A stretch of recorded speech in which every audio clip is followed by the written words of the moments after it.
to tell. It's gonna be a great Noel. It's the Advent Calendar House. Muppets, Batman, Smurfs, and even Garfield's Halloween. We're gonna take a trip down memory lane.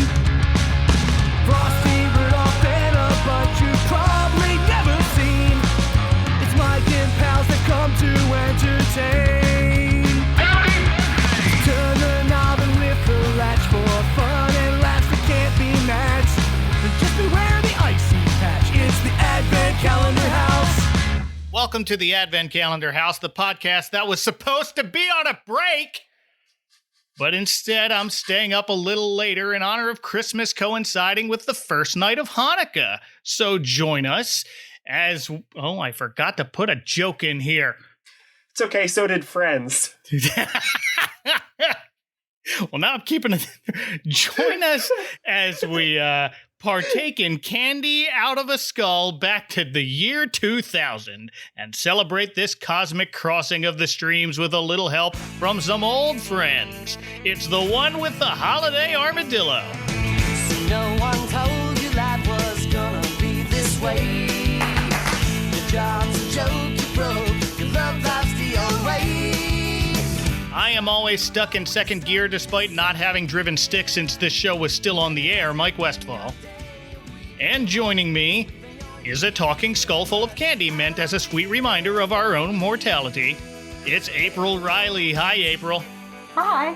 And someone I'm secretly trying to get to move back in with me by giving her roommate drums and a tarantula. It's Becca Petunia. Hey, Becca.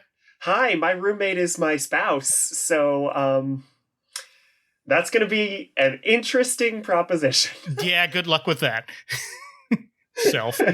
Thank you both for being here. I have been saving this one because I knew this would eventually happen, but this is the first time Hanukkah begins on Christmas Day since 2005. And I looked it up, only the third time in the last 100 years. I wonder when the next time will happen. Didn't look that up. Are they getting closer together? Is this like a Pacific Rim thing where before we know it, there'll be 6 Hanukkahs every Christmas? Maybe. Some kind of weird like holiday inception. Yeah. Yes. If you're curious, in the year 2000, when this episode aired, Hanukkah started on the 21st, first day of winter. So the one with the Holiday Armadillo premiered a week before on December 14th, 2000 on NBC. Most people watching network TV that Thursday night were probably watching this, but sorry, I was probably watching Whose Line Is It Anyway? Mike, did you mention that this was an episode of Friends? Because I don't believe you've said that. Oh, I thought I did. There was a brief allusion to Friends, but I don't think you explicitly said... I said some old friends. That this was season 7, what is it, season 7, episode 10? Yep. Season 7, episode 10. Of the TV show Friends. And that's the one. Like Mike mentioned about how most people were probably watching this, Friends, for those of you who weren't alive when Friends was on, which isn't the three of us, but for those of you who weren't alive when Friends was on, Friends was like the biggest show in a way that it's tough to even imagine a show being that big today. It doesn't even feel like it was that long ago. Like it still feels very relevant. So there was a shot in this episode where it like pans out on the city and you see the Twin Towers and you're like, what are they doing there? Oh, that's right. Well, what's your history with watching this episode? April, we'll start with you. This was, I was not a Friends person. I was in high school, like, when this episode came out. I had actually never seen this episode before I watched it for this episode. Wow, okay. Becca, how about you? So, at the time, I also was in high school, because I guess April and I are younger than you are, Mike. Not to make you... Oh, no, wait, hold on. I wasn't in high school. Oh my God, I'm even younger than you guys. So let me take that again, or not. Leave this in. Oh, we're leaving it in now. Because this is funny, because I forgot how old I am. I was 9 when this episode aired. That's like a big difference. That's not like, I was in 7th or 8th grade. That's like a huge watch of time. No. I was in like third grade. But, I remember this because I remembered being a teenager when the show ended. And that makes sense because it lasted, 10 seasons? Mm-hmm. So that makes sense. And that's why I was confused. I was like, oh, I was in high school because like I was 13. I was, when the show ended. Mm-hmm. But so I just started high school. But I loved Friends at this point because it was something that I would watch with my mom and my sister and most importantly my cousins who loved Friends. And what I remember is I wasn't really watching it in 1999 because I was mostly watching Pokemon, which to be fair is not really that different from today. But I was mostly watching Pokemon, and but later on when those Friends DVDs came out, which would have been around when I was in high school, my cousins had all of them, and every time I would see my cousins, we would just sit down and watch a ton of episodes of Friends. And it was like the one thing that we all could agree we all liked. And that made it a really special thing. And then I kind of got older and my sense of humor changed. And also, as they say, I got kind of woker and queerer and kind of lost patience for Friends. Yeah. But this was so like, I know there's been the Friends Renaissance, the Friends-essence, and I've kind of just been like, Friends is an important part of my teenage years that I can leave there. But the Holiday Armadillo was my favorite episode at the time. Okay. And that's why I would have said no when you asked me to be on, because I'm like, Friends, I have to talk about my friends, the Friends. But because it was this episode, I was like, I'll do this one. Thank you. This is a good one. I was not a huge Friends watcher. It was unavoidable at some point, especially I feel like I watched the most of it in those first couple of seasons. Oh, there's still a monkey here. And then by the time 2000 rolled around on this one, it just, if it happened to be on the TV and I didn't feel like switching to something else, I would watch it. Again, I did not watch this when this aired because I was huge into Whose Line Is It Anyway, which ABC ran against it. But at some point, during some rerun, probably somewhere in college, I was in college in 2000 and the few years after that, when reruns would be on or in syndication, they would like play episodes from a previous season. So at some point, I'm sure I caught this episode around that time, like early to mid 2000s. But this is one of the ones that's kind of burned into my brain. One, because it's a Christmas episode, and those things tend to stick with me. Surprise. And the other one, because like I feel like this might be one of the funnier episodes of the show. That's probably why I never got into Friends, because if this is one of the funnier episodes of the show, not saying a whole lot. Like, yeah, April, remember I said this was my favorite episode of the show Friends? Yeah. So, as far as I'm concerned, this is as good as it gets. And I have a lot, watching it now for the first time since I was a teenager, there's a lot that I do think works. Or let me rephrase. There's 1.5 things that I think work. And then the rest I found to be kind of tedious. Yeah. Mike, I've been on your show a number of times, and I usually come in with a lot of notes and a lot to say. And I'm sure I'm going to have a lot to say because I'm me and I've already talked a lot. But I could not take notes on this. I was sitting on the couch with my notepad, and I was like... It was just this weird plot hole city thing. You noticed plot holes? I couldn't even notice plot. Well, yeah, but that's the thing. There were some of them. Like, did they even eat at the restaurant? Like, there's this whole thing about the restaurant. Yeah, okay. Well, you know what? Okay. They only need to set up the restaurant for the joke about Chandler being bad at palmistry. No, not palmistry. That's palm reading. Yeah. Like Probably better. Legerdemain. Yeah, sleight of hand. Yeah. That's the one. Thank you. Okay, well, legerdemain's right too, but I don't know why I thought of that one before sleight of hand. But I'm proud of you. But they only need that so they can do that joke again with Santa, and I guess it is a funny joke. No. Could have cut it. It was I will say the palming joke was the 0.5 thing I liked about this episode. So I guess April and I 0.5 disagree. It's definitely half of a thing, but if you want to watch this, Friends is currently streaming on Max for now. Who knows? But it was on Netflix when I put this on my schedule, and now it's not.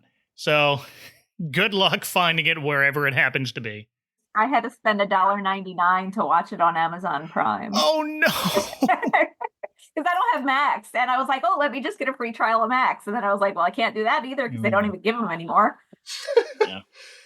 You think Zaslav is going to give you something for free? Like just a 7-day trial? Like, I think I've probably run through all their 7-day trials on every email address I have anyway. Yeah. Making emails is just a pain now. Yeah, because they're all taken. Yeah, that too. But so we open this episode with Chandler hanging up the phone, having just purchased reservations to dinner and a show. I just got us reservations at Michelle's and tickets to the Music Man to celebrate our first holiday season as a betrothed couple. Betrothed couple. This wasn't a joke. He pronounces it wrong and Monica corrects him, and that's the joke? It gets a laugh. The laugh track just such low standards. By the way, I'm not going through each one of these actors. They're all known for Friends, but I went and took a peek at the other holiday output for our main 6. They each have lists on the Christmas specials wiki, but all of those lists are just other holiday episodes of Friends. I was going to say, there were like 9 or 10 of them, obviously. Right. No, nothing major to report besides Merry Madagascar, of course. And apparently Lisa Kudrow voiced the ghost of Christmas Past in an episode of American Dad, which I probably will never watch, so I'm sorry, but not really. I'm sorry, I don't know why Merry Madagascar was so funny to me. You're going to have to edit my laughing over you talking about Phoebe. No, I won't, but in walks Phoebe with a shopping bag and a human skull, which she puts on the kitchen table and then walks away completely prepared to not expect questions. Phoebes? Huh? Skull? Oh, yeah, it's my mom's. Oh my God! No, it's not my mom. It belonged to my mom. Best introduction to a skull. The skull also doesn't go anywhere. Why? Like that's what I like. Why? Why are we doing this? To have Phoebe be Phoebe, I guess. Phoebe is the weird one, and I don't know if you noticed that, folks, because it was pretty subtle that Phoebe is weird. I don't know if you caught that. Like, the show has a lot of nuance.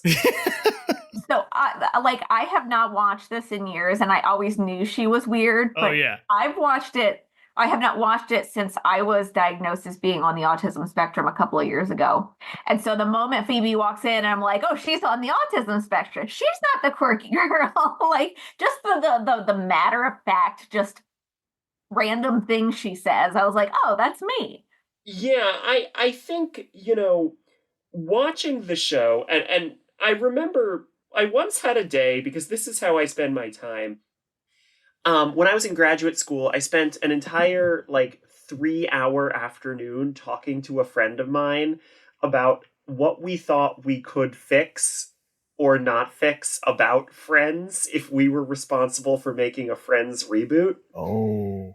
And I think Phoebe is the only character who I really like on Friends. This skull joke aside, I think Phoebe is the only character who I feel like I want to spend time with on Friends. You know what? Hard agree.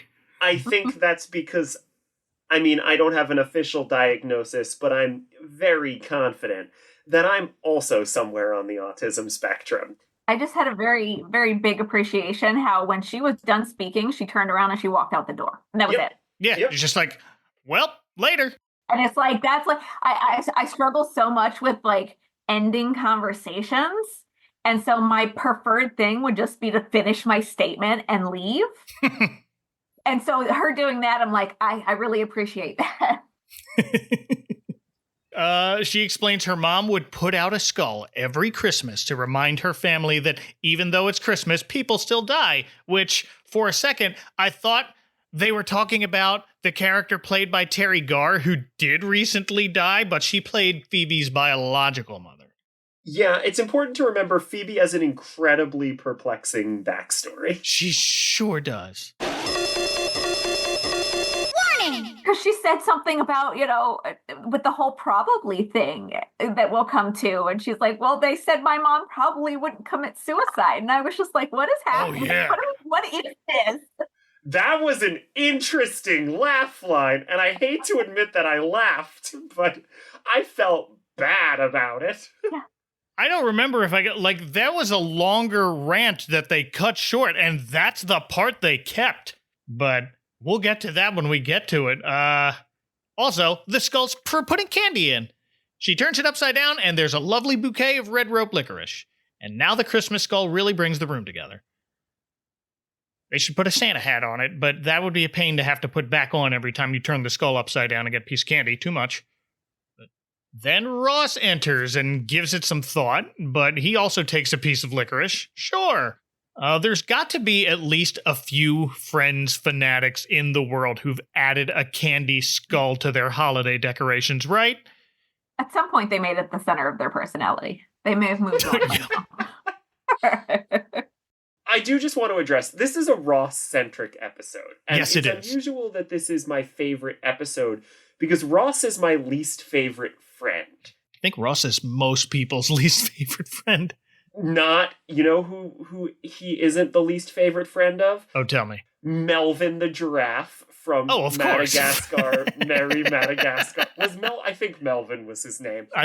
Melvin or Melman with an M? It's fine.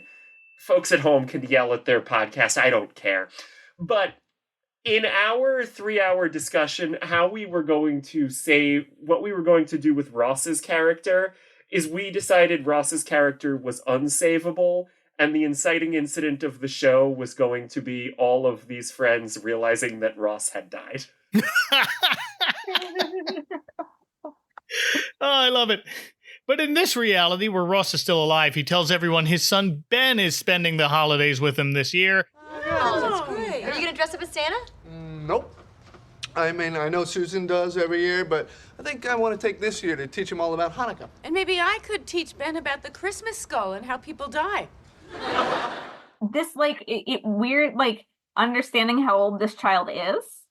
I guess because I don't have a back story, like I don't know enough about the previous 7 seasons. Like, why are you now like you've always been Jewish, so like why is this child at 6 or 7 just now hearing about Hanukkah? Well, I have good news for you. The reason is because this show only remembered that Ross had a son when it was convenient. Yes. So I'm not confident they know how old Ross's son is. Because you might ask, notice how there's like no even mention of Ross's, or like they might have mentioned Ross's ex-wife once in this. You don't see her. I don't think you do. I think he mentions his ex-wife's wife. Yeah, he talks about Susan. He doesn't, right. And I was like, Susan, is that his ex-wife? And then I like am trying to read his backstory on Wikipedia, and I'm like, well, who is this Carol? He said Susan, and I'm like, oh, okay. Yeah, no, that's right. I forgot that his ex-wife left him for another woman. That is Ross's introduction in the pilot, is that my wife left me for a woman, and that's played for laughs. Because 1994. But like it was horror. Like if you read the backstory on it, it's horrifying because it's like his wife or his ex-wife, and then his new wife, like, we're just keen to cut him out of like the picture completely. Like, oh, you got me pregnant, but bye? Like, what is that? But then, like, sometimes he is in the picture. Again, like we said, like... Ross is there when they need Ross. And Ross's family is there when they need Ross to do things. Ross's kid appears about as frequently as Morty and Ferdy, Mickey Mouse's nephews. Wow! I'm on this podcast. I had to say it. Well done. Same deal. If it's relevant to a holiday adventure, they're around. Mm-hmm. Yeah, I do not remember Ben in any of the other holiday episodes, but also, like I said, everything between seasons 3 and 9 is a blur to me. I only know that version of Ben because I've met Cole Sprouse. You've met Cole Sprouse? Yes, I met him back in 2019. Wait. Slow down. That was Cole Sprouse? Yeah, that was Cole Sprouse. Like from Riverdale? The same. My favorite TV show? Cole Sprouse, not Dylan, never Dylan. It was only Cole playing Ben. And some other actors when they needed a baby, but when Ben was old enough, yeah, they got Cole Sprouse, fresh off of Big Daddy. Amazing. So you've met Cole Sprouse, you were saying? I have, yes, he was interesting. That's what I've heard from other people who've met Cole Sprouse. Yeah, he talked about how he likes to pretend that Dylan is not his twin brother and just a figment of his imagination. Did you meet him in your professional life? No. No, okay. I met him he was doing a convention that another friend of mine was a guest at, so I had backstage access to that convention. And so he was like chilling back there. Okay, because I know that Cole dabbled or studied archaeology. I know you're into geology. I don't know how closely related they are. Yeah, archaeology and geology are very far apart. I have a friend who knows him from the archaeology circuit. I was just like, I don't know if those two fields run into each other at all, but figured I'd ask. They do not, usually. Okay. The last friend who hasn't been seen yet is Joey, who walks out of the bathroom reading a newspaper, says, hey, and walks out, presumably back to his own apartment. They're at Monica's, by the way. I don't think we mentioned that. Probably don't need to. It is the most used set of the show. Did you know I was in there? No. How long have we been home? About a half an hour. Lovely. But, why? You live across the hall. Why are you in their bathroom? Because friends.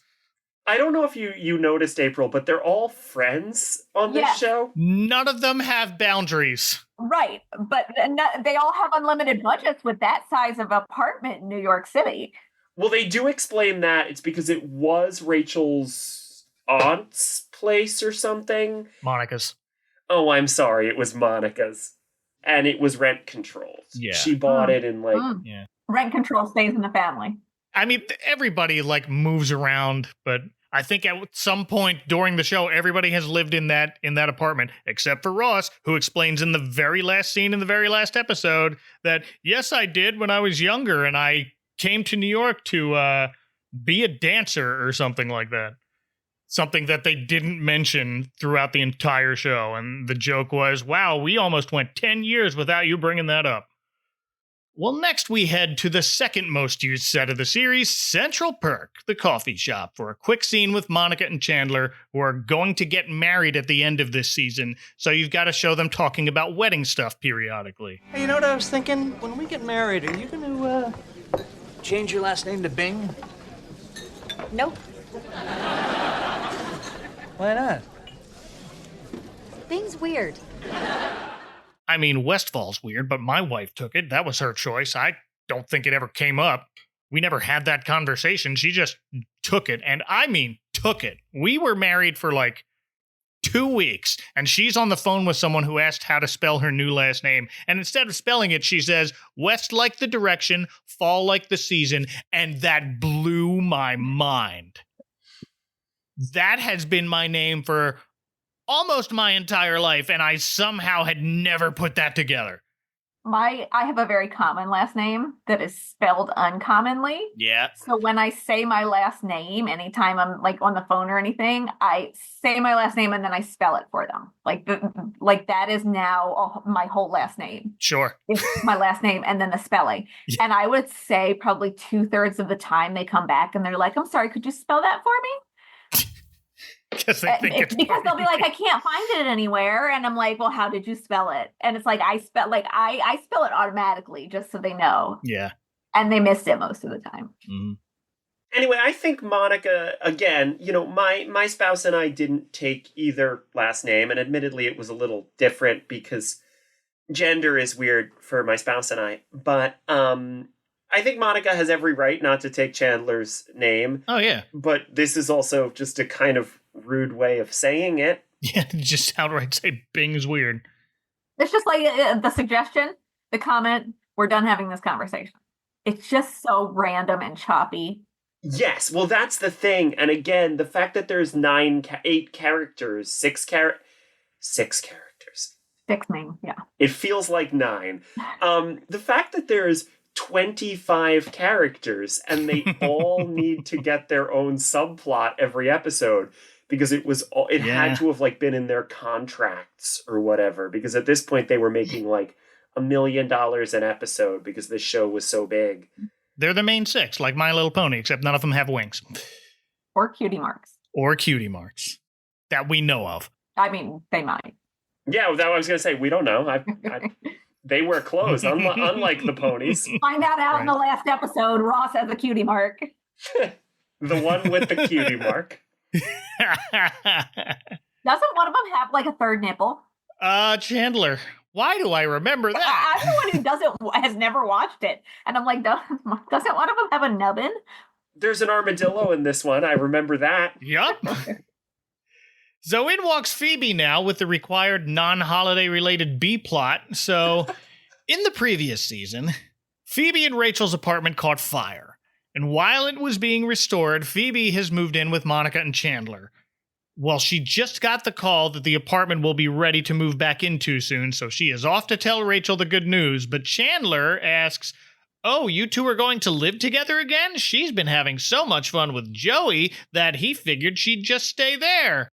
Because that's where she's been living since the fire. She moved in with Joey because Chandler moved in with Monica. Everything's confusing. Tracking the living arrangements of these characters is dizzying.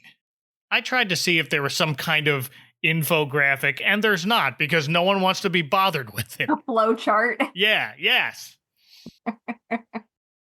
It's interesting because Phoebe is like, so really wants Rachel to live with her again. Yeah.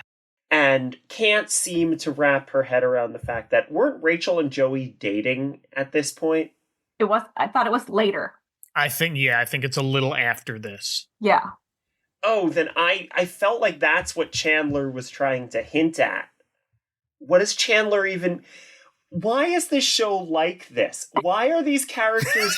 These characters are adults. Why are they acting this way? No, that's the whole episode. It's like, why is this happening? What do you mean? I assumed that Rachel and Joey were dating and Phoebe didn't know. I just assumed that's what was going on because that made sense to me.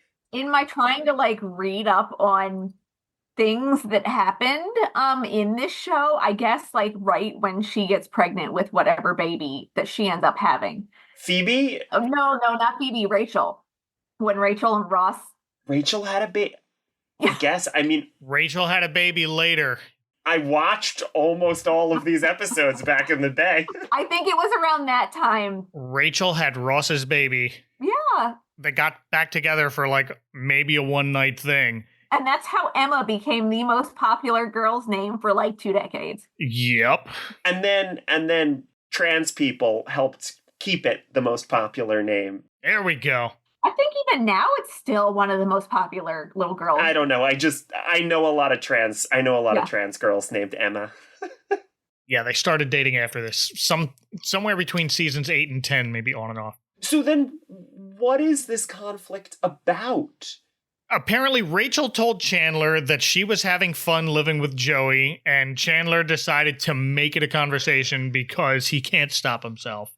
Phoebe interprets this as, oh, Rachel doesn't want to live with me anymore, but Monica tries to save the conversation, saying, oh, she's sure Rachel wants to live with Phoebe. And here's that rant we were talking about earlier about, you're sure? You're absolutely sure? She's like, probably. She probably still wants to live with you. And she's like, well, they said my mom probably wouldn't commit. It was just such an off-the-wall statement. And I was like, wow. That escalated quickly.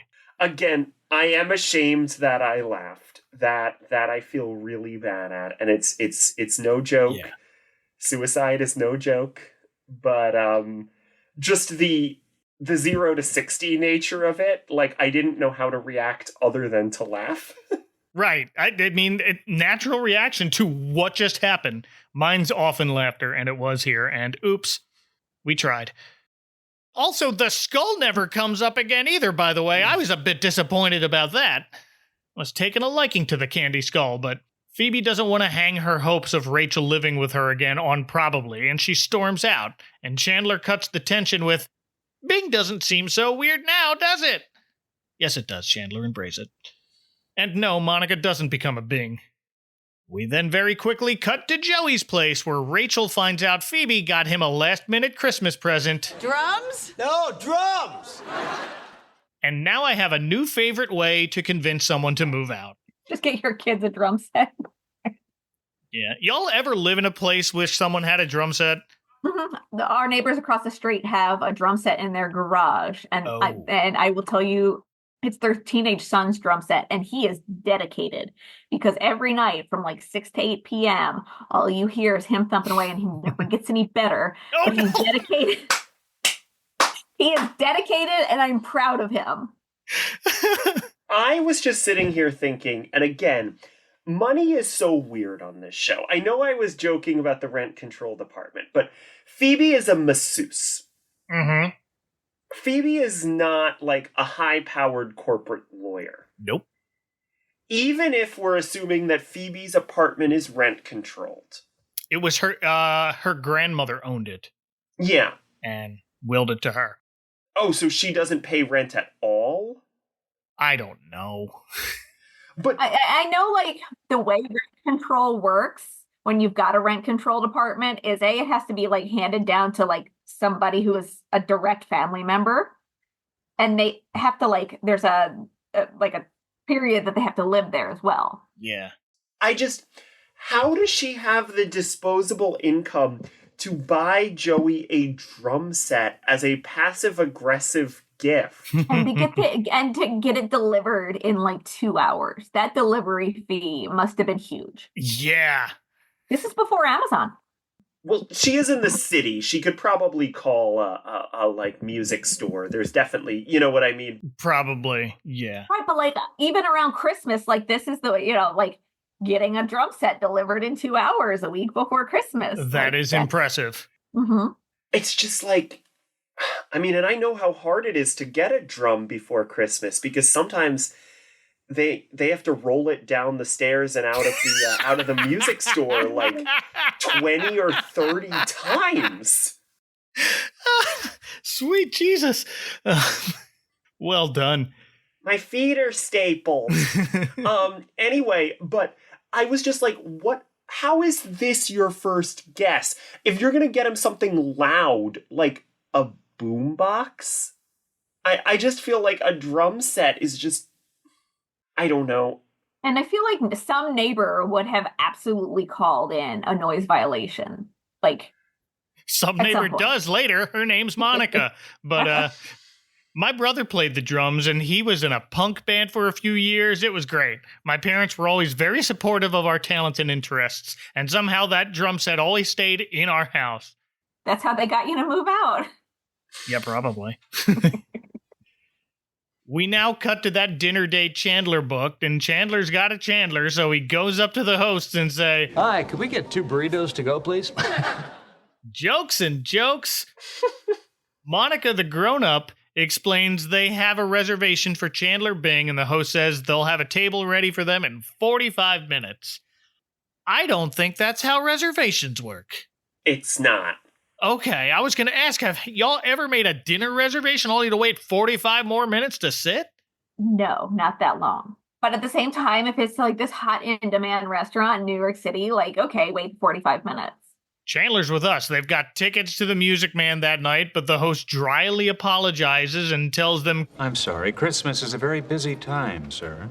This host, he's actually credited as the maitre d', is played by Terry Rhodes, the late Terry Rhodes. Before this, he was on a very short-lived Fox sitcom called Living in Captivity about neighbors in a gated community, and he played a gay security guard.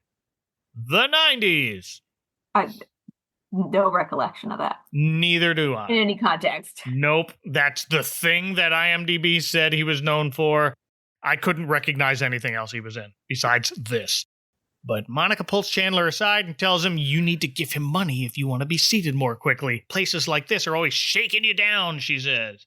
I don't know, y'all. I honeymooned in New York. We made reservations at some very nice places, and we sat. Yeah. Weird, I know. So Monica adds Chandler needs to be smooth about slipping him the money, and that's adorable. You know him well enough to be engaged to this man. Yes. I think you know that's not going to be a thing. No. I feel like I'm the only one who enjoyed this subplot. But again, calling it a subplot is so generous because it isn't a plot. It's an unrelated series of jokes. Like, it should have been an episode that's focus was on Chandler and Monica having, like, this date that keeps falling apart. But in the end, they still love each other. But it's not, because it's also the episode with the Holiday Armadillo, and it's also the episode with the drum set, which is also the episode, like... with the candy skull. Right. This could have been an A-plot in another episode, and they cram it in here, and they never resolve it. No. Like, how long do you end up waiting? What happens, you know? We never find out. Did they see the Music Man? Did they like it? Right. None of those questions are answered. Before none of those questions are answered, Chandler, smoothly, as Chandler can do, does a little prance back to the maitre d' and says, hey, we're in a bit of a hurry, so if you can get us a table more quickly, I'd appreciate it. There's a handshake that looks like Chandler's handing him money, but whoops. How'd it go? Had the money in the wrong hand. He's so... I hate bumbling stupidity as a trope. So I'm just like, yeah. No thank you. And April's out here asking, could Chandler be any more bumbling and stupid? Exactly. Well, now we cut to Ross's apartment, and Ben is here. Ben, you know what holiday is coming up, don't you? Christmas. Yep. And you know what other holiday is coming up? Christmas Eve. That got a laugh out of me. Yeah. And Ross continues, yes, but also, and he pauses, and Ben doesn't know. So Ross shouts in his maybe a little too excited Ross voice, Hanukkah! And this appears to be news to Ben. Which is like, to any reasonable person, they're like, he seems like a relatively absentee father, given the fact that his kid has never heard about Hanukkah. And in the show, it's just, oh, that's quirky old Ross. Absentee father. He lives in Manhattan. The highest concentration of Jews live in New York out of anywhere other than Israel. He's seen Hanukkah before. Yeah. I'm sorry. Yeah. As a Jew from the New York City area, I can tell you. Yeah, I don't know how much of him not being in Ben's life is Ross's fault. That may be a choice by Ben's mother's. I'm not sure. I haven't watched enough. Right. And so like that gets into a serious conversation that is not appropriate for the show. Like, no, it's just a thing. It's just another plot hole. It is the plot hole that's never explained, but yeah.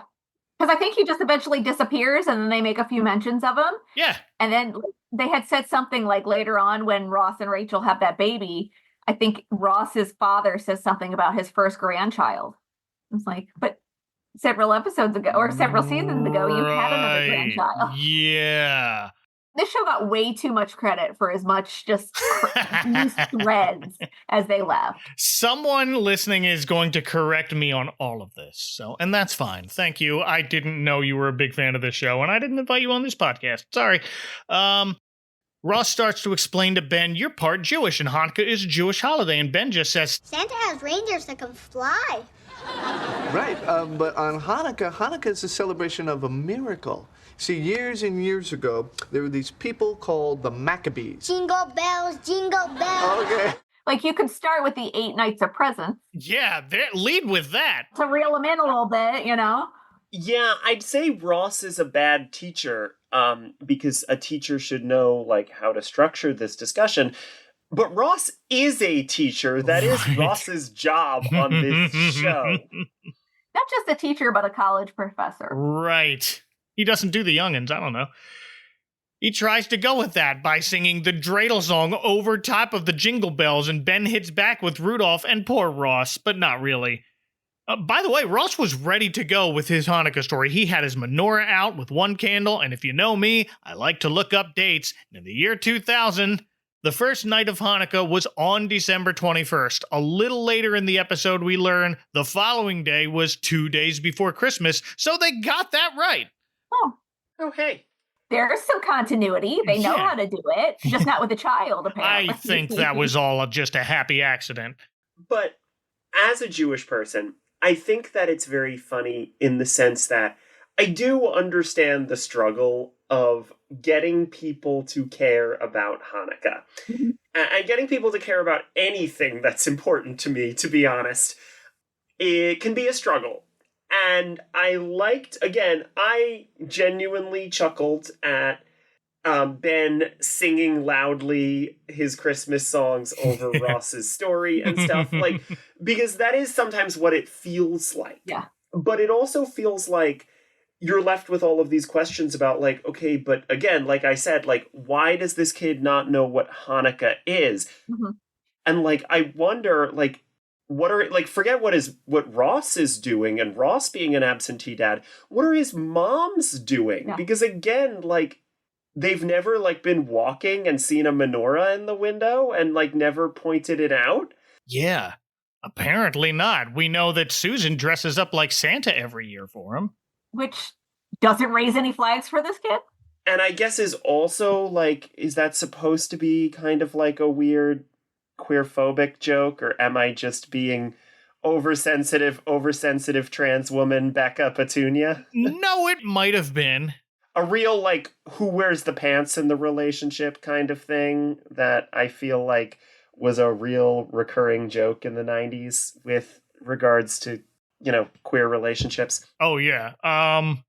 That is played for very little laughs, if any, in this particular episode. They don't dwell on it. But it feels almost like, I think the problem here is this is funny, but it doesn't make sense in a show that's ostensibly real, like Friends is. Mm-hmm. It feels like a plot line like this would have worked really well and been, like, really funny on a Bob's Burgers type thing. or a Simpsons. Oh, yeah. Or the Muppets or something. Yeah. But the fact, like, where we wouldn't be questioning, it would just be like, no, Gene is that dumb. Gene really doesn't know anything. And, like, or like, it's a joke, like, Grover is perpetually learning things for the first time. Yeah. Like, I just feel like now we're sitting here with all these questions about how this functions in the real world of New York City, and, like, all of these things that I wouldn't necessarily be asking if this took place in Springfield. Right. Yeah. And so I kind of felt like, as a Jew in the South, I kind of felt his pain a little bit in this segment, because obviously Christmas is everything here. And, we go to New York City several times a year. So Hanukkah's on display everywhere there, but it's not here. We finally got an aisle of Hanukkah stuff at Target starting last year. I saw that the other day. Yeah, we have our own aisle now. But my kids will still, like, my kids make Christmas lists, and my kid, like, we're an interfaith household, so it's not like we're completely Jewish, but at the same time, like, it's a struggle to try and compete with Christmas in terms of Hanukkah, but also knowing that Hanukkah is not supposed to be competing with Christmas. Right, and that's the other thing too, is like at the end of the day, Hanukkah is not considered as important of a holiday. Yeah. Right. But it's like you feel this urge to compete because it's like we spend a lot of time like kind of fighting for our spot, especially in an area that's not heavily Jewish. Sure. And so like there's even knowing that naturally I would need to compete with Christmas. I still feel that need to compete with Christmas and be like, look, Hanukkah's here. Look, it's great. Right. Yeah.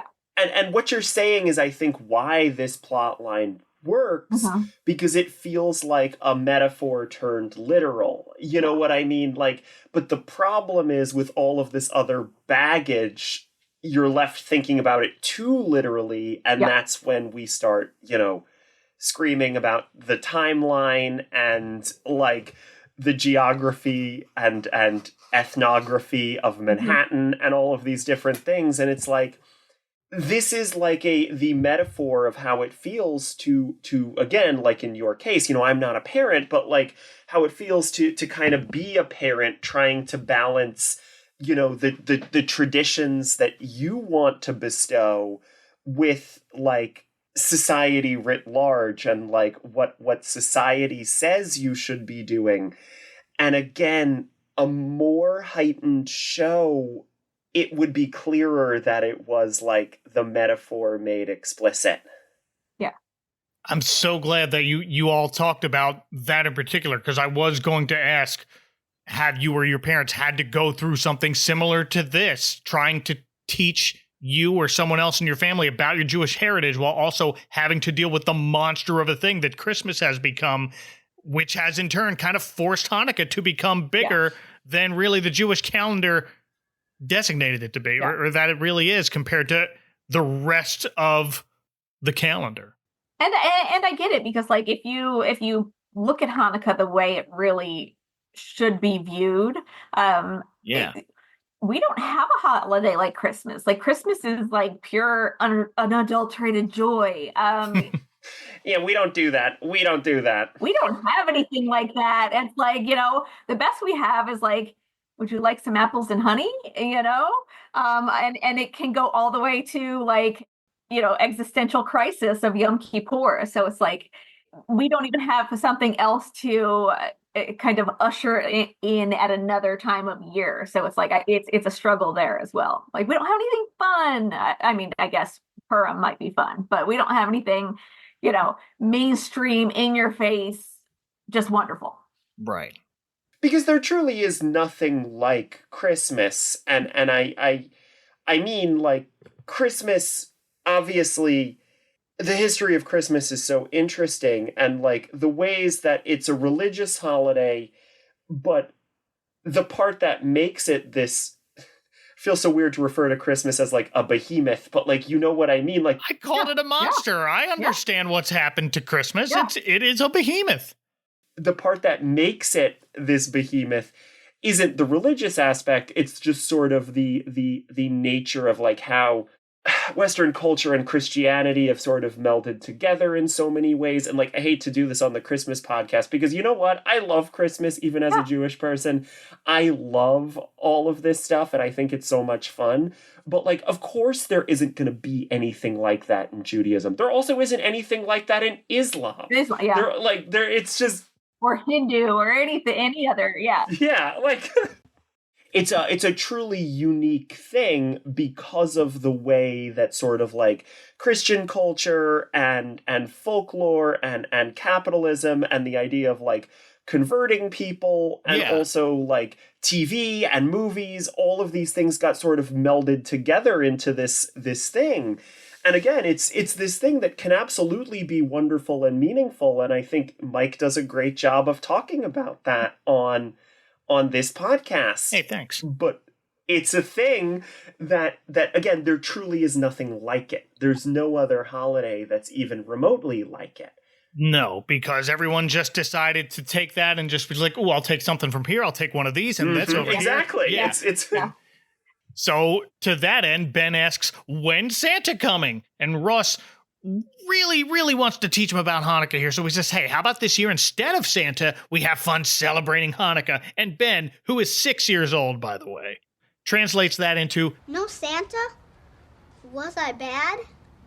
No. Oh, no. Hey, you weren't bad. You've been very good, Ben. Santa's mad at me. and oh my heart. Right, like, okay, what is it? Who's raising this child? It's his mom's. Yeah, but like, can you get him a therapist? Because it sounds like he's internalizing something. Yeah, probably. Yeah, like I imagine, like what you were saying earlier, April, that it must be easier in a multi-faith household that embraces that it's a multi-faith household. But Ben primarily doesn't live in one. Ross is his only Jewish parent, and as much as he wants to share the Jewish part of that title with Ben, he remembers the parent part too, and is absolutely not about to make his kid think Santa is mad at him. Now that would have been a funny plot hole if he would have ruined the whole Santa thing. Thankfully, Ross drops it for now and assures Ben Santa's not mad at him, and Ben asks, so he's coming then? Ross pauses before excitedly confirming, yes, Santa's coming! I had downloaded the transcript to help me with taking notes for this, and it included some deleted scenes that I guess were included with the DVD set of this season. And in that script, Ben apparently asks, will Santa bring me an ant farm? And Ross asks, will you keep it at Mommy's? Okay, then sure. Is he a paleontologist? You don't like ants? Well, has any kid ever asked for an ant farm? I'm sure there are. I'm sure someone, someone who has like a special interest in bugs, but just, it feels like a really specific, I don't know. It is a really specific gift. But I guess specificity breeds comedy. I remember there being an ant farm in my house, but it wasn't mine. It wouldn't have been my sister's, I don't think. I guess my brother wanted an ant farm at some point. Or maybe it was someone else's house. It's all a blur. But speaking of a blur that has no ending, back at the restaurant, Monica's trying to give a pep talk to get Chandler to slip that host some money so they can sit, and I, being Chandler levels of awkward myself, don't think I'd even get as far as the first attempt. I'd either be like, well, guess we're waiting, or, well, guess we're not eating here. Theater's got popcorn and candy. Let's have popcorn and candy for dinner. It'll be great. Yep, I would go to like McDonald's or something. Yeah. Yeah. And our spouses would be fine with it. To be fair, Monica, I think the problem is like, Monica, she wasn't going to be fine with that. Yeah. No. And they see another couple of people leaving, so Chandler awkwardly saunters back up to the table, realizes he doesn't know where he put the cash, so now he steps aside and checks all his pockets, while another couple walks in. That guy gives the host the old bribery handshake, and off they go to a table. And by the time Chandler finds his cash, he's gone. Was Friends always like this with the really short scenes cutting back and forth, or is this just an exception? No, it was always like this. Okay. It feels like we're moving around a lot. Again, because it feels like they were trying to give an equal amount of jokes to like each of the characters. That has to be it. Do you know what I mean? Like, I do. But I don't feel like Joey got that many jokes. Not in this episode, no. Yeah. Well, that's okay. He got his own TV show.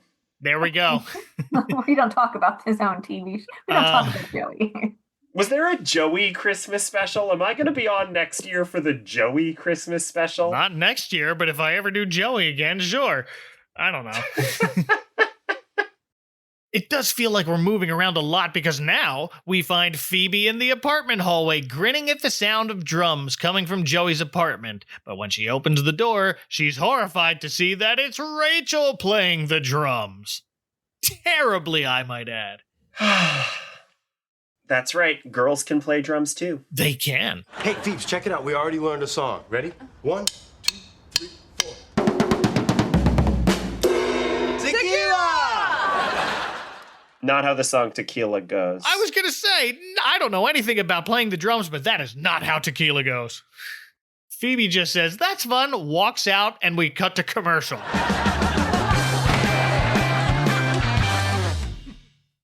AT&T, this is Carla. Carla, this calling circle thing is too much for me. The TV ads, they're calling me at home. My terrier is less tenacious. You want AT&T True Savings. Yeah? It's the best way to save without circles. Good, because I want simple. Sign up, make $10 in calls a month, and we'll subtract 25% off your AT&T bill. 25% off to who? To anybody. Anybody? Anybody in the U.S. All right, you signed me up, because, are you married? AT&T True Savings. Save 25% to anybody, anytime, anywhere. Your true voice. Hey, this is TC. And this is Jim from The Studio Demands It, a bi-weekly screenwriting podcast where every episode we conceptualize and craft an entire screenplay based on the demands of one of our listeners acting as a studio. From hypothetical sequels of popular franchises, to reboots or reimaginings of films that deserve a fresh chance, to hypothetical films that simply must be brought into existence. Join the creative process over at studiodemandsit.com. Hope to see you there. Well, I can't see us. Hope to hear them there? Hope to hear us there. Yep. And we return after those messages to Central Perk the following morning as Gunther the manager brings Monica and Chandler their drinks. No finalizing, no finishing that little restaurant plot hole, nothing. No, they never answer the question. We never find out if they sat, when they sat, if they went to the Music Man, how they liked it. That infuriated me. It was just like, oh, we're done with that? They didn't even mention it. Like, I'm sure they could have made some joke about it. They could have. Just to, wrap it up at least. And no. Nothing. Truly, if it weren't for the fact that when Chandler shows up as Santa later, he's going to palm money again, it would almost feel like, you know how, and again, this is my area of expertise, but you know how, on Sesame Street, they'd mix and match sketches. Oh, and, yeah. It would be like, oh, in this episode, Big Bird is learning about the letter R, but they would also show Bert teaching his pigeon how to play checkers. Yeah. It almost feels like they just had separate pieces. We have these sketches about Monica and Chandler at a restaurant. We have these sketches about a drum set, and we're just gluing them together. And re-airing old clips in the same way that you might see Guy Smiley playing Beat the Time again. Yeah. It isn't that, because there is some crossover. There's some minor crossover. But it truly just feels like completely disconnected things, disconnected sketches. It's a fridge magnet poem of an episode. Yeah. But the sketches don't even have resolutions, and at least you could say that a Sesame Street sketch has a resolution. Right. I do love this part, though. Chandler tries the handshake thing on Gunther, but he does it with coins, which immediately drop onto the table. Joey picks up the coins. Chandler says, thank you, thinking Joey's helping pick them up, and Joey says, thank you, and leaves. Well, he does give it to Phoebe. Yeah. He gives 50 cents to Phoebe and says, well, now I only owe you $49.50, which that I also thought was funny. Yeah, even though we also never know why Joey owes Phoebe $50. Yeah, but that just feels like we can understand. That. Oh, yeah, no. Okay. The joke worked. I just spent way too long on the Friends Wiki trying to figure out why does Joey owe Phoebe $50 before realizing it was just a passing joke. Now Phoebe sits with Monica and Chandler, who tell her the drums she got Joey are driving them crazy. It's not just the drum noise. Every 5 minutes, Joey throws his sticks in the air, and I have to hear, oh, my eye! Oh, God, my eye! But here Phoebe shows her hand, says, thank you, that's how normal people are supposed to react to drums, and Monica quickly realizes this was a plot to get Rachel to want to move out. We then cut back to Rachel watching Joey play again. This time he's wearing safety goggles instead of, I don't know, not throwing the sticks. I thought that was funny too. Yeah. That's a very Joey, though. Absolutely. Classic Joey. Yeah. When Phoebe enters with another present for him, a tarantula in an aquarium somewhere, maybe. I don't remember actually seeing the tarantula. I do remember. I thought I saw the tarantula. Oh, did you? Okay. Yeah, like right there in the center of the glass thing. Okay. I don't know. I just feel like a lot of that could have been avoided if she would have just been like, hey, the apartment's ready. Right. But Phoebe's not going to do that. That would make too much sense.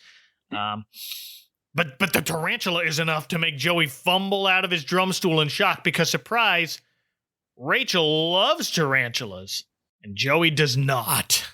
Getting someone a pet is a lot of responsibility, and I was instantly stressed out by this. Oh, yeah. A tarantula is a living thing, and I know that they're not necessarily, like, as good of a pet as a cat or a dog, in, like, well, at least maybe that's my bias, but, like, they're still a living thing, and you shouldn't get a living thing involved in this way. You shouldn't get a living thing because you're hoping that someone is going to be bad at taking care of it. Like, I was completely off of Phoebe's side at this point. Oh, yeah.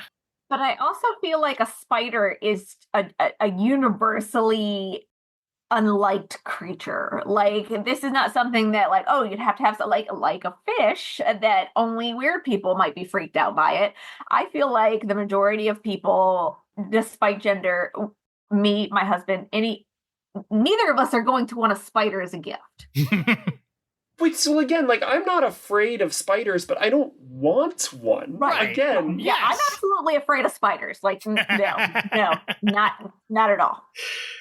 Have either of you had any unusual pets? Hermit crabs. As a kid, I had a bunch of hermit crabs. We've got a chinchilla right now. We have wow. Chinchillas are so cute. We have a giant rabbit who is larger than our cats. He's 13 pounds. That's... Yeah. How is taking care of a rabbit? It's, I think if he were smaller, it would be better, but because he requires so much space, like, he's litter box trained. Okay, well, that's good. So, like, we've got that going for him, but he takes up a lot of space because he is so big. We had hermit crabs for a while. We had a turtle for a short bit before we gave to my cousin, who took a lot better care of it. Anyway, Rachel's like, Joey, isn't this cool? And Joey's just... Is it on me? I feel like it's on me. There's a name for that feeling that something's crawling on you even though nothing is, and it's called formication. Oh. With an M. Seems like it could be easily mixed up. Yup. With something that is I mean, maybe it's not the opposite, but I mean, it's kind of the same thing, actually. Rachel's reaction to Joey's fear of the tarantula is, isn't that adorable? And Phoebe can't take it anymore. She snaps. He's so adorable. God, he's just so much fun. Joey's the best. I'm glad you're having so much fun here. But Rachel asks what's wrong, and Phoebe comes out with it. Our apartment is ready. And now Rachel is very rightly confused, but Phoebe explains, but you'd rather live here with Joey. And now she puts two and two together that Phoebe's been getting all this stuff for Joey to try and drive her out. And instead of getting a little upset at her for doing that, or I don't know, a lot upset for her doing that, Rachel reminds Phoebe, Honey, if you wanted to do that, you might as well just gotten him a fish. You know how fish freak me out. Exactly. Like, that's the, when it comes to a fish, not many people are scared of a fish. A fish would be something, okay to give to another person. Right. If you're going to give them something, you expect them to be comfortable with. Yeah, unless you're Rachel. Unless they're Rachel. And Rachel assures her, trust me, it's so much more fun living with you than it is with Joey. So they make a plan to go see the apartment that night. They're both excited. It looks like Phoebe's going to head out, so Rachel walks back over to the drums, getting ready to play before Phoebe adds, oh yeah, and also Monica asked me to make the drumming stop. So Rachel puts the drumsticks in the tarantula cage and says, done. That was funny too. Yeah, that was the only thing I really appreciated. That was witty. And there was a full circle moment with it, like with the spider. Yeah. Look, a plot ended. Exactly. Except I'm still worried about who's going to take care of the spider because the spider is living thing. Yeah. Probably the same person who's taking care of Marcel. Yeah, exactly. And the duck and the chicken. And the duck and the chicken. And Ben somewhere, because he just disappears too. Yeah. There's some weird alternate universe where these guys are all just floating around together. Yeah, just a bunch of Judy Winslows out there in the ether. We then cut to Ross out shopping for a Santa costume at Halloween Adventure. Kids, before Spirit Halloween, there was Halloween Adventure, at least in the Northeast. It was the pop-up Halloween store around where I grew up. But the one we see in this establishing shot in Manhattan is a permanent location that apparently is still open. To this day? To this day. This day. No kidding. Yeah. I must have walked past it, because I've walked past a bunch of costume shops when I live, a bunch of permanent costume shops. Okay. When I lived in Manhattan, I remember there being a couple of them. So, but didn't realize that. Looks like it. I mean, their Facebook's still active, so as of last Halloween. Yeah, it says they open tomorrow at 11. Yeah. The inside of the shop that they show for this scene is interesting. They just found a bunch of costumes hanging on a rolling coat rack and put them on the set. Another wall's got a very messy array of masks and wigs, like a real Halloween store. Only somehow even less organized than the real Halloween store. I like the giant chicken head on the counter. I just feel like this could have been the one with the holiday chicken. Oh, they could have, yeah. I think Armadillo is still funny. Oh, it is. Like, again, I think... It's random, it is. Yeah. Chicken could have also worked. It could have been the holiday Superman. Yeah. Sure. Yep, well... So Ross walks in and the clerk behind the counter asks, "Hello, sir. You here to return those pants?" And Ross, confused, just pauses for like 10 seconds. No, these are my pants. Which is a really long time, given that this episode is really only like 20 minutes long. Yeah. Correct. This clerk is played by Sean Corvell, who says in his IMDb bio that is clearly written by himself that he has 3 highlights in his professional career that stand out. This episode of Friends, hosting a travel show, and working with Tough Mudder, which looks like a muddier version of American Ninja Warrior. Yep. Tough Mudder is not even like a TV show. It's just a race. It's just a thing that people like to do. It's just a thing that you can sign up and do. Oh. Yeah. Basically, it's just like it's like a 5K or something. Okay. It's might be longer than a 5K. Yeah, I don't remember the length, but also like obstacle course elements, and they have them all over the country. Yeah, I did it was called Warrior Dash, and that was a 5K. And like, there's mud pits and fire. And okay. This looks similar. But that's not like a TV show. Okay. They might have tried to make a TV show out of it. Kind of like American Ninja Warrior. Maybe. Probably. Ross tells him he's looking for a Santa costume, but they're fresh out. Here's where we learned it's 2 days before Christmas. That actually made me backtrack and realize, oh, did they get the date of Hanukkah right? Oh, they did. Yeah. And it's not Ross's fault he waited till the last minute. This is an emergency. Ross is spending Hanukkah trying to save Christmas. Like Mr. Hooper. I understood that reference. I figured you would. So Ross asks if they have anything remotely Christmassy, and we cut to Ross at Monica's door. I'm the Holiday Armadillo! And this might be the funniest cut in the history of the show. Yes.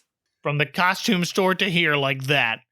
Again, it's called the one with the Holiday Armadillo. Mm-hmm. This is what you remember. I had completely forgotten all of the other subplots, but I vividly could remember Ross in this costume trying to explain that he's Santa's friend, and like, I remember that, and again, like, pretty much the next scene with the scenes with the Holiday Armadillo, I feel like April is going to disagree with me, but I found all of these to be very funny. When Ross was wearing the Holiday Armadillo suit, I was locked in to the show.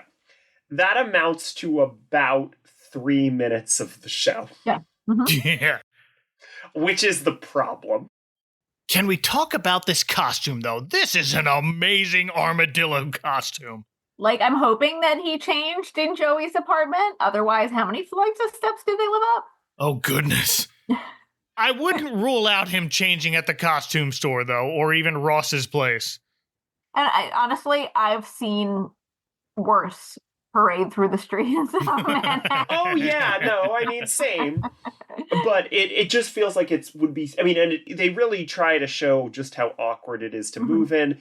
I love there's a little throwaway scene where he turns around quickly and either Monica or Chandler, I forget who, needs to like hop over his tail because he has this long foam tail. It is Monica. Yeah, it's a huge tail. I love everything about this. It's a surprisingly beautiful costume. Aside from the fact that the mask looks like, because it needs to be an open mask as opposed to like a full, like, again, like Jim Henson creature shop kind of thing. You need to know it's Ross. Yeah. But it is like a really good armadillo costume if you ever had to dress as an armadillo for something.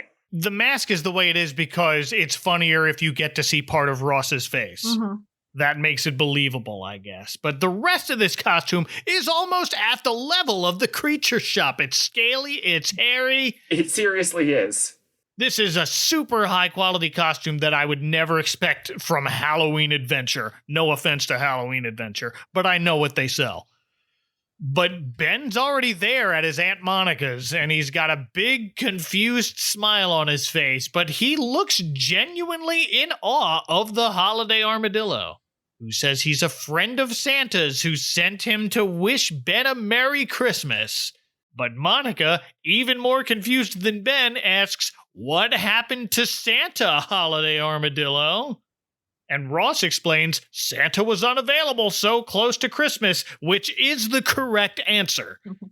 If I had a nickel for every time on this podcast I've seen people visiting Santa at the mall on Christmas Eve, I'd have 2 nickels, which isn't a lot, but it's too many. You could use them to palm somebody. Have you watched the Bear in the Big Blue House Christmas special for this? Not for this yet, but I do know it. I think they see Mall Santa. Oh, you're right. On Christmas. Is that on Christmas Eve? No. I think it's Christmas. On Christmas Day. Oh. If I'm remembering correctly. By the time this comes out, I'll know for sure because I have to rewatch that. But But I guess if Miracle on 34th Street can have Santa in a courtroom until late in the afternoon on Christmas Eve on the East Coast of the United States, then time never mattered to Santa anyway. Multiverse. Yeah. Sleighs at TARDIS, everything makes sense when you start there. So Monica invites the Holiday Armadillo, whom we learn came all the way from Texas. Texas? That's right, Ben. I'm Santa's representative for all the southern states. And Mexico! The way he says that is also really funny. Yes. I have yet to see the Holiday Armadillo in Florida. I would like an explanation. They are as far north as like Missouri now. Yeah, our armadillos, their range has really increased. With climate change, yeah. They keep going further north. I've seen an armadillo in Florida, just not a holiday one. At least Santa set Ben's presents with the armadillo, who can't bend down to pick them up, so he's like, maybe the lady will help me with these presents. Waddles into the living room area, gives Ben his bag of presents, and says, "Merry Christmas!" And then we see Ross physically have an aha moment and add, "Ooh, and Happy Hanukkah!" I forget he didn't even think of that until right this moment. Right, this major plot point, the reason he is... Yeah. Yeah, that I didn't love. I feel like you can interpret it as him just acting like the armadillo just figured it out, but I think you guys are right. I think maybe he just... I don't know. Again, there's no sense of these characters' internal lives. Like... No. What was Ross thinking when he did this? I like to think that he was that focused on his kid and not disappointing him, but also not having a Santa outfit and doing the best he can. But now he's going to do right by both his kid and his heritage, because Ben asks, "Are you for Hanukkah too? Because I'm part Jewish." You are? He remembered! Did that stick out to y'all? Yes.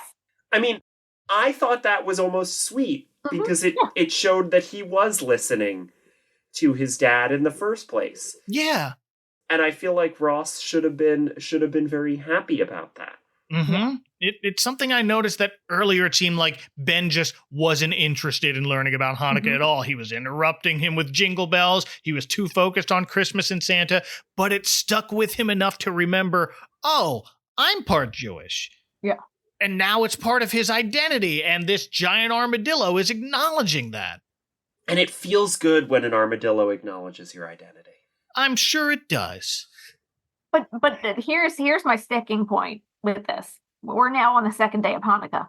Like, you could have reeled this kid in with a gift the day before and that day. You could have. But no, you got to dress up like an armadillo? Like, I know that's like the point of it, but at the same time, it's kind of like, here's all your Christmas presents. I really want you to teach you about Hanukkah, but there's no Hanukkah presents. Right. Ross is completely missing the point here. Yeah. Yes, he is. Tells Ben, as the Holiday Armadillo, he's part Jewish too, and Monica asks, is it because armadillos also wander in the desert? I did enjoy that. And the armadillo turns to her and asks, you want to wander in the hall? I thought it was a good joke, Monica. I liked it. I did.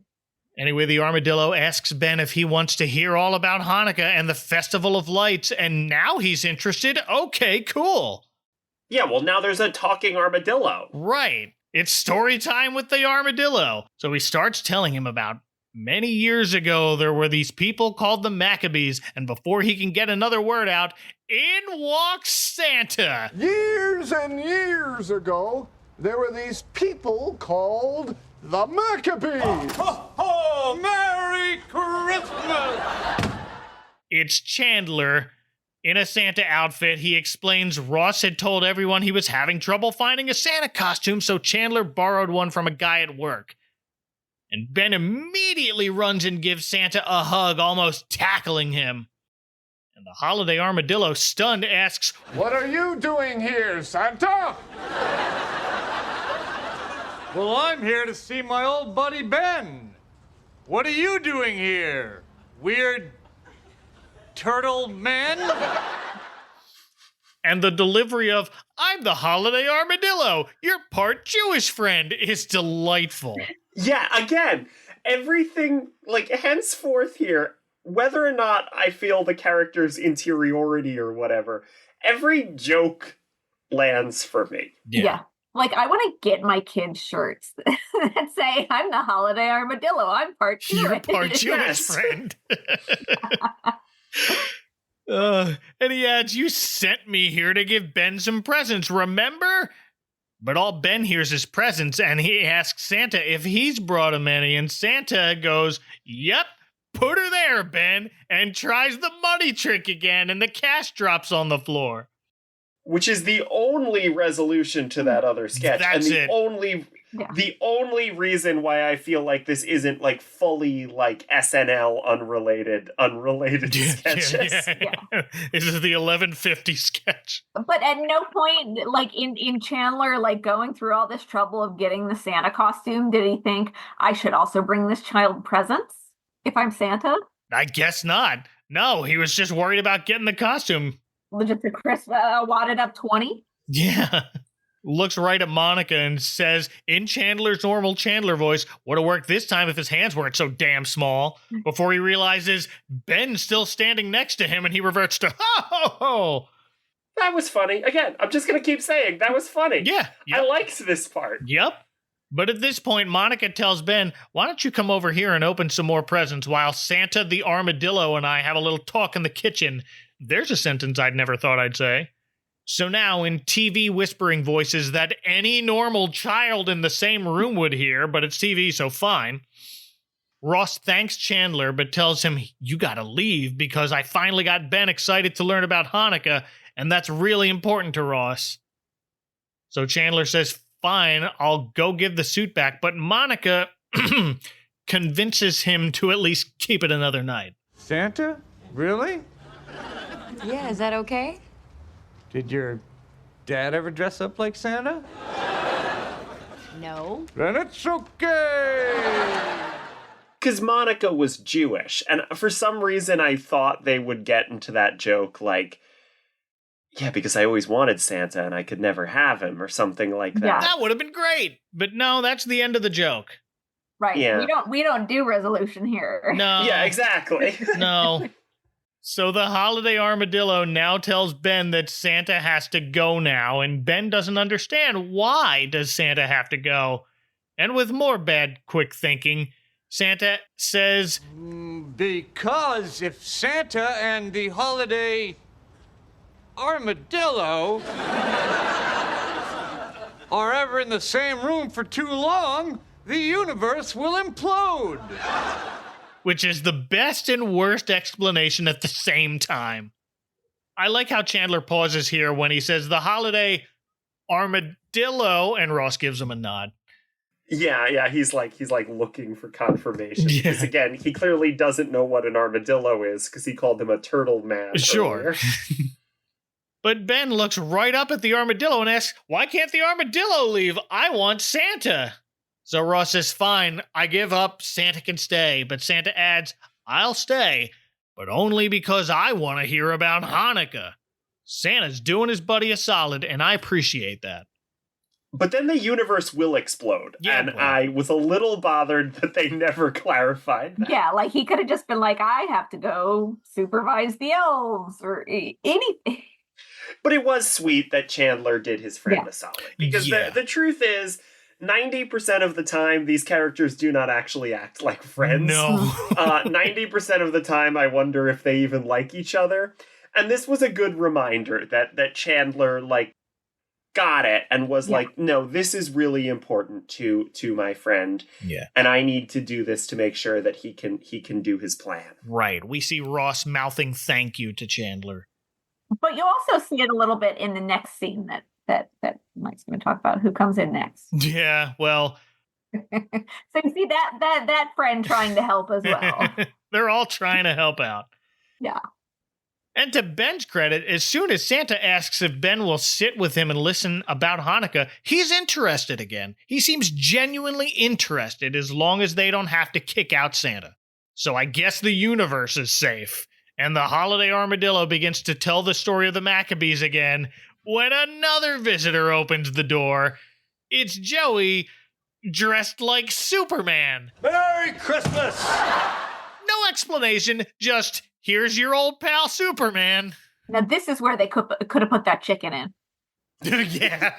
Yes, that would have been a little more setup. But I don't think it needs an explanation, because I think we just assume that Ross told everybody, and Joey also couldn't find a Santa costume, but this was Joey's stupid idea.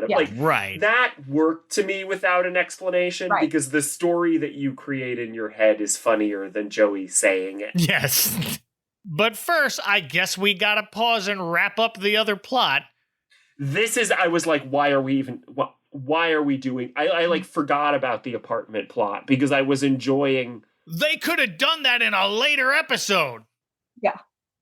Rachel and Phoebe go to check out their newly refurbished old apartment. Phoebe says they've made too many changes to the place that she can no longer feel her grandmother's presence, before her attention turns to, ooh, new sconces. But Rachel walks into her bedroom and discovers, hey, remember how you told me your grandmother put up a wall and made it into 2 separate bedrooms, and how you were always afraid the landlord would find out and tear it down? And good old Phoebe's like, yeah. She's Olaf. Yeah, why? Phoebe is Olaf, everyone, if that wasn't obvious. And she runs in horrified, but then runs out excited like, wow, it's one big bedroom now. Well, I guess we'll just have to put the wall back up. You can't because of the new skylight. There's a skylight? Wow! But if Phoebe can afford this place on her own, why does she need to live with Rachel? She wants to, I think. I think she just didn't like the idea of being alone, but Rachel asks, now what? Do we start looking for a new place? And Phoebe pauses before genuinely telling Rachel she's sensing her grandmother wouldn't be comfortable with that. Not if it's rent controlled. No, and Rachel asks... We don't give up rent control. No, absolutely not. No, yeah.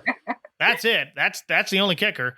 Rachel asks, so is your grandmother saying that maybe you should live here alone? And Phoebe excitedly replies, oh, you heard her too? You have the gift. Which, like, for all of that episode, like, she was so heartbroken at the idea of Rachel wanting to live with Joey instead. And then the moment she found out it was bigger, she's like, bye. Yeah, this room's great. Yeah. Rachel admits it's okay. She likes living with Joey and adds she also hates packing, and Joey's place is closer to work, and they do have fun, but she will, of course, miss living with Phoebe, and they hug it out. Before Rachel feigns hearing something else from Phoebe's grandmother about, since she gets the one-bedroom apartment, should Rachel keep the purple chair? And Phoebe says, no, I didn't hear that. Was the purple chair a plot point in another episode? I'm guessing so. I don't remember a purple chair. Okay.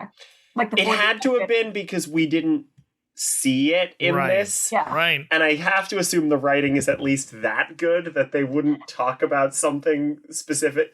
My guess is it was just a piece in their apartment in earlier episodes. And we like whether or not it was plot relevant, I'm sure we saw it in an earlier episode. Sure.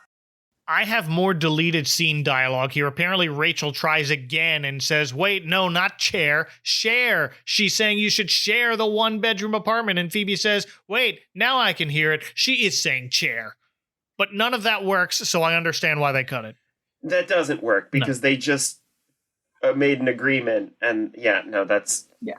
We then cut back to the Holiday Armadillo, finishing the story of Hanukkah. This time, Ben's sitting with him on the coffee table while Monica, Santa, and Superman are on the couch. The miracle was that little bit of oil that should have lasted just one day burned for 8 whole days. That's right. And that's why we celebrate Hanukkah today. The end. Awesome. Yeah. So he was paying attention, so that's really heartwarming to see as well. Even if we learn from Santa that some details were added, he says, my favorite part was when Superman flew all the Jews out of Egypt, and the armadillo says he was actually not so thrilled with that part. I thought that was funny too. Yeah. Why did Santa feel the need to ad-lib anything? Were they round-robining the story of Hanukkah? Joey may have interrupted. Oh, yeah. Yep. Joey's annoying. He's the annoying friend. Yeah, well they're all annoying friends, if you ask me. Joey's the annoying out of the annoying friends. Someone's got to be the annoying friend. I would say that's Chandler, but... They're annoying in different ways. Yeah. I'm not a comedy of errors kind of person, and Chandler is a comedy of errors. Yeah, April's always out here asking, could Chandler be any more annoying? In a Ross voice. So everyone now goes over to the window to light the Hanukkah candles. It's a nice shot from outside this window as the snow's falling. With Santa and a Christmas tree and an armadillo. And Superman. Well, they should have squeezed him into the shot better, but fine. Monica gets to light the candles. This is her holiday too. Then we cut to Phoebe and Rachel arriving, and Rachel just deadpans. Oh, wow. Looks like the Easter Bunny's funeral in here. And the Holiday Armadillo explains they're lighting the candles, and they join them as tradition from Fiddler on the Roof starts playing us out. Sure does. Just because they had it in their back pocket and they decided we're going to end the episode with this for no reason other than it's a Jewish holiday. I don't know. It's a Jewish thing. Right. Like just play something Jewish. That's it. Phoebe takes us out by looking around and asking, I understand why Superman is here, but why is there a porcupine at the Easter Bunny's funeral?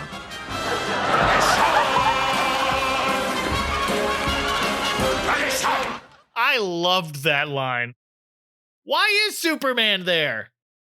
Ladies, why would Superman be at an Easter Bunny's funeral? Maybe he helped him escape from Egypt too? He thought that it was the Marvel Bunny from the Shazam family. Why am I forgetting the name of the Marvel Bunny from the Shazam family? Oh! His name is Hoppy the Marvel Bunny. Hoppy the Marvel Bunny. Debuting in Fawcett's Funny Animals, December 1942. Wow.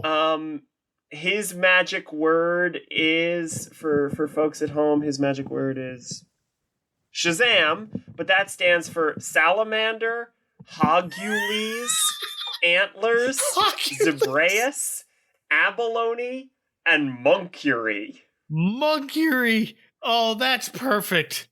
Because all the Easter movies I can think of had Marvel Comics ties, not DC. Thought, well, Hugh Jackman's the voice of the Easter Bunny in Rise of the Guardians, and James Marsden is in the movie Hop, and Stan Lee and the Easter Bunny were both in Mallrats? I'm glad you found something, Becca. Thank you. You're welcome. And there is a famous comic where Santa visits Darkseid every year to give him a lump of coal. Anyway, we've got one more scene during the end credits. Rachel's back in her and Joey's apartment, closing the tarantula cage. They're keeping the tarantula and the drums, apparently, until the next episode when both are mysteriously gone. Back in the cage? It's back in the cage. The cage closed.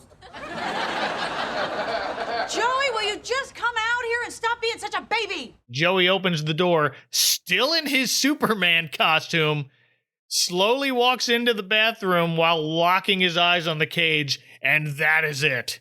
Well, that was a whirlwind to revisit. The episode of us discussing it was like twice as long as the episode of the show where all of that happened. At least 3 times at this point. That's how Mike's show goes. It is. Any final thoughts on this episode of Friends? I don't think I need to come back to Friends as a whole show. I think, like I said, the maybe 5 minutes that deal with the Holiday Armadillo here, I do think were genuinely funny. Mm-hmm.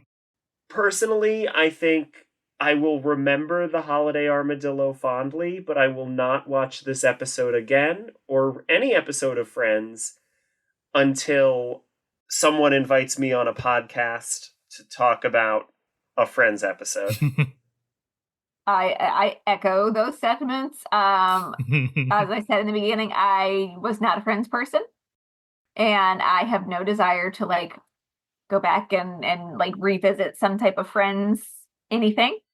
So yeah, I'll just put this episode in the Rolodex of just random things I'm aware of. I wouldn't call this a classic, but it's to a very niche audience, which includes the target audience of this podcast, probably. Both this episode and the Armadillo himself are classics. I'm very happy we finally paid him a visit, and I'm very happy that it is done. As is the 8th Hanukkah episode I've done for this podcast. We filled a whole vat of miraculous oil's worth. Hey! And I'm sure I'll find some others in the future, wacky as they may or may not be. But thank you both for being here. Thank you for having me. This is my 5th Hanukkah episode with you. Yeah. This is my first Hanukkah episode. And if people want to drive you out of your dwelling with drums and a tarantula, where can they find you on the internet, April? These days, I try and stay off of Elon Musk's internet. Yeah. You can find me, I got rid of most of my internet things. You can find me over at Blue Sky at Where to Next April. There we go. That's about the only place you're going to find me these days. And I'm just going to post pictures of rocks. So yeah, if you're interested in seeing pictures of rocks or mushrooms, you can find me there. I like pictures of rocks and mushrooms, and I like Blue Sky. And Becca. Yeah, so you can usually find me on toughpigs.com and podcastingwithtoughpigs.com. If you're interested in Muppet stuff, that's the place to go. We've got a whole bunch of cool stuff coming out, including, it'll be wrapping up by the time this episode is airing, but a new podcast that my friend Johannes and I are doing, a little podcast mini-series on some of my favorite Bear in the Big Blue House episodes. So look forward to having listened to that. There we go. That's how time works. But other than that, you can find me on Blue Sky is the best social media platform. I am also on Instagram, Blue Sky and Instagram, at Tall Girl Petunia, or on the Tough Pigs Discord, which I moderate. Yes, please check out all of those places. You can find those links in the show notes of this episode, and you can find me, as always, at adventcalendar.house. I'm also on Blue Sky at adventcalendar.house. But now it's time for an overdue long winter's nap. I will talk to y'all again for Christmas and other assorted holidays in July. Until then, for April and Becca, from Schrodinger's restaurant where I may or may not have eaten before a night at the theater, this is Mike Westfall reminding you always to mind the icy patch. Happy Hanukkah, Merry Christmas, and Superman bless us everyone. Later.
What the?